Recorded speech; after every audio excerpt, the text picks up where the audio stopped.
नमस्कार बंधुरा हैशटैग आवान्तिकार नतून एकटी व्लगे आपनादेर स्वागत जानाई। बर्तमान जुगे युव समाज भीषणभावेई केरियार सचेतन। छोटोबेला थेकेई तादेर मध्य थाके उच्च शिक्षार स्वप्न किंबा बहुजातिक संस्थाते चाकुरिर स्वप्न किंबा विदेशे गिये स्थायीभावे बसबास करार स्वप्न। तादेर पछंदेर तालिकाते आसे बेश कयेकटी देशेर नाम जेखाने तारा गिये चाकुरि करते पारे बा उच्च शिक्षा करते पारे बसबास करते पारे। जेरकम थाके आमेरिका, अस्ट्रेलिया, जार्मानी पाशापाशी तादेर मध्य आसे यूएईरो नाम।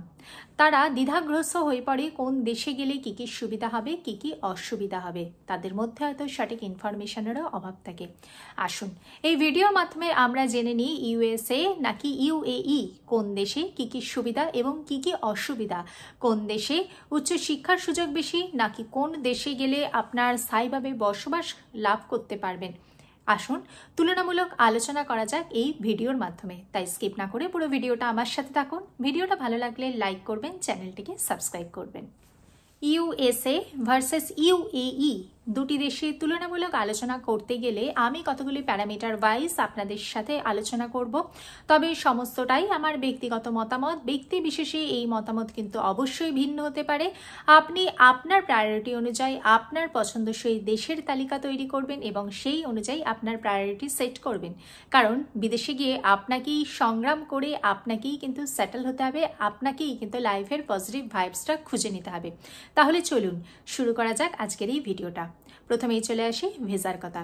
আমেরিকা এবং ইউএই দুটি দেশের ভিসার পদ্ধতি কিন্তু সম্পূর্ণ আলাদা।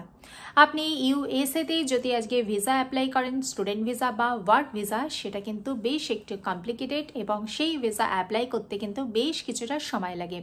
ইউএসএর স্টুডেন্ট ভিসা অ্যাপ্লাই করতে গেলে আপনাকে কতগুলো এন্ট্রান্স এক্সাম দিতে হবে, সেই এন্ট্রান্স এক্সামে বেশ ভালো মানের স্কোর থাকতে হবে। তার পাশাপাশি আপনাকে অনেক কিছু ডকুমেন্টস রেডি করতে হবে এবং আপনার কোর্সটা যিনি স্পন্সর করছেন তারও কিন্তু ফিনান্সিয়াল ডকুমেন্টস আপনাকে রেডি রাখতে হবে। আর যদি আপনি কোনো স্কিলড জবে ইউএসএতে যেতে চান তাহলে কিন্তু সেই আপনাকে H1B ভিসা অ্যাপ্লাই করতে হবে।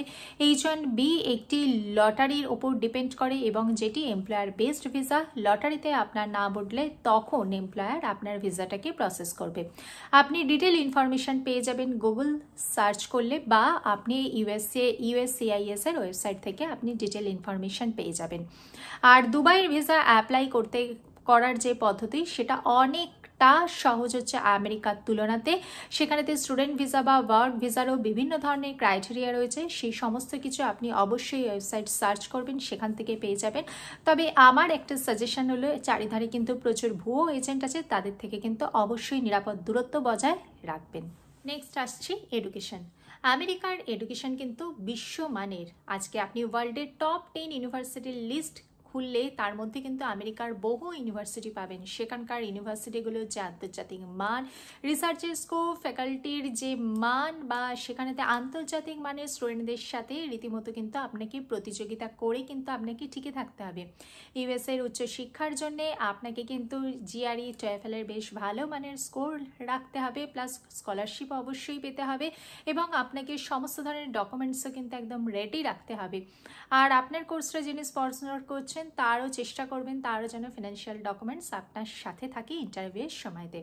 অপরপক্ষে দুবাইয়ের ইউনিভার্সিটির যে মান সেটা কিন্তু ইউএসএর মানের তুলনাতে অনেকটাই কম। এক্ষেত্রে উচ্চ শিক্ষার দিক থেকে আমার কাছে কিন্তু ইউএসএ অনেকটাই এগিয়ে রয়েছে। এবার আসছি জব অপরচুনিটি। ইউএসএ এবং ইউএইর জব অপরচুনিটির সম্পর্কে বলতে গেলে বলি, ইউএসএর ইকোনমি ওয়ার্ল্ডের লার্জেস্ট ইকোনমি।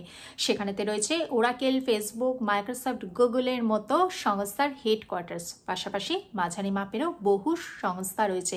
এছাড়া স্টার্ট আপেরও কিন্তু প্রচুর সুযোগ রয়েছে।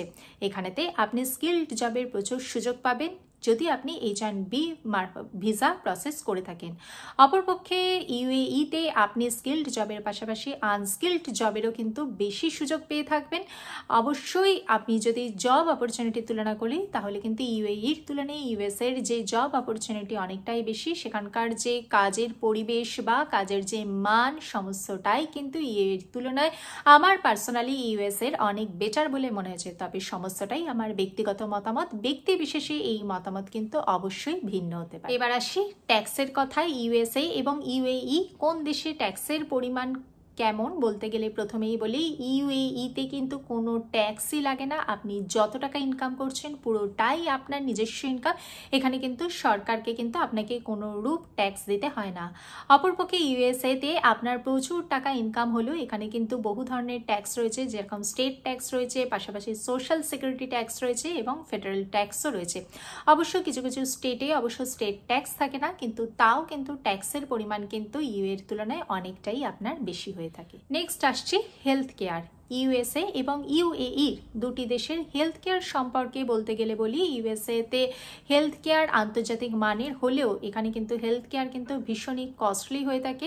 কোনো একজন ডক্টরের অ্যাপয়েন্টমেন্ট পেতেও কিন্তু বেশ কিছুটা সময় আপনাকে অপেক্ষা করতে হতে পারে।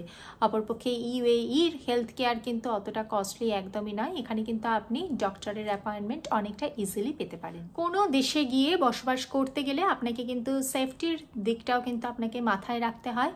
ইউএসএতে কিন্তু গান কালচার বা গান শুট বা ড্রাগ মাফিয়াদের ঘটনা কিন্তু হামেশাই চোখে পড়ে, আমরা নিউজ চ্যানেলে কিন্তু হামেশাই দেখতে পাই।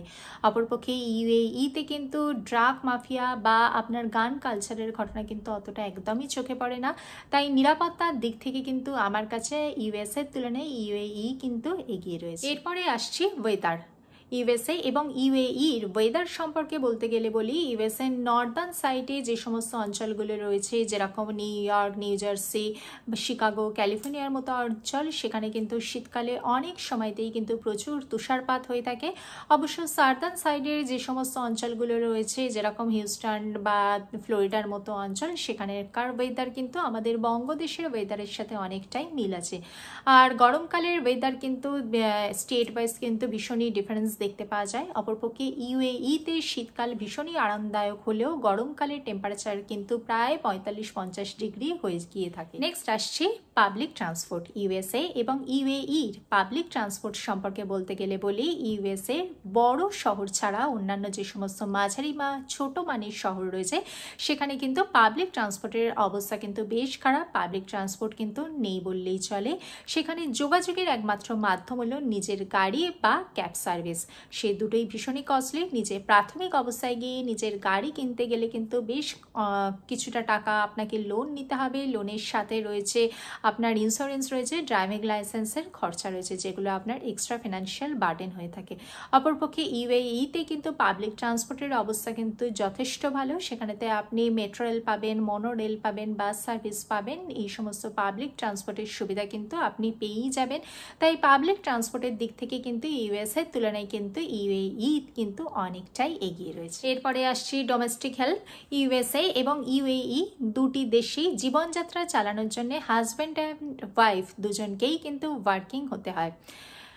ইউএসএতে ডোমেস্টিক হেল্প কিন্তু ভীষণই কস্টলি, যেটা কিন্তু সাধারণ মানুষের আয়ত্তের বাইরে হয়ে থাকে।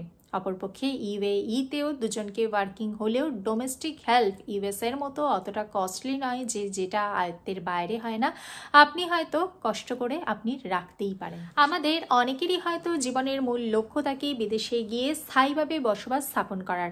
সেই লক্ষ্য নিয়ে আজকে আমরা যদি ইউএসএতে যাই, তাহলে 2025 সালে দাঁড়িয়ে সেখানে গিয়ে সিটিজেনশিপ পাওয়াটা কিন্তু ভীষণই একটি অলীক কল্পনা হয়ে যাবে। অপরপক্ষে আজকে যদি আপনি ইউএইতে যান, সেখানেতে গিয়ে যদি ভাবেন আপনি স্থায়ীভাবে বসবাস করবেন, সিটিজেনশিপ নেবেন, সেটা অনেকটাই সহজ হয়ে থাকে ইউএসএর তুলনায়। সেখানে গেলে আপনি যদি জবের অফার লেটার শো করতে পারেন, তাহলে কিন্তু আপনি অনেকটা সহজে কয়েক বছরের মধ্যে সিটিজেনশিপ পেয়ে যেতে পারেন, যেটা আপনার কিন্তু অনেকটাই ইজি হয়ে থাকে ইউএসএর তুলনায়। এই ভিডিওর মাধ্যমে আমি সমস্তটাই আমার ব্যক্তিগত মতামত আপনাদের সাথে শেয়ার করলাম। ব্যক্তি বিশেষে এই মতামতটা কিন্তু ভিন্ন হতে পারে। সমস্ত ডিসিশন আপনাকেই নিতে হবে, কারণ আপনাকেই সেই দেশেতে গিয়ে আপনাকেই কিন্তু বসবাস করতে হবে। প্রাথমিক অবস্থায় আপনি যে কোনো দেশে যান না কেন, সেখানে প্রাথমিক অবস্থায় আপনার জন্য ওয়েট করছে কিন্তু স্ট্রাগল, যেটার মধ্যে কিন্তু আপনাকে অবশ্যই পজিটিভ ভাইবস থাকতেই হবে, কারণ পজিটিভ ভাইবস ছাড়া আপনার লাইফের কিন্তু সম্পূর্ণভাবে উদ্দেশ্যহীন হয়ে যাবে। তাই সমস্ত কিছু ভাবনা চিন্তা করে ডিসিশন নিয়ে ভবিষ্যতের পথে অবশ্যই আপনি এগিয়ে চলুন, তার জন্য অবশ্যই শুভকামনা রইল। ভিডিওটা ভালো লাগলে লাইক করবেন, চ্যানেলটিকে সাবস্ক্রাইব করবেন। দেখা হচ্ছে পরবর্তী ভিডিওতে। ভালো থাকবেন, সুস্থ থাকবেন। নমস্কার।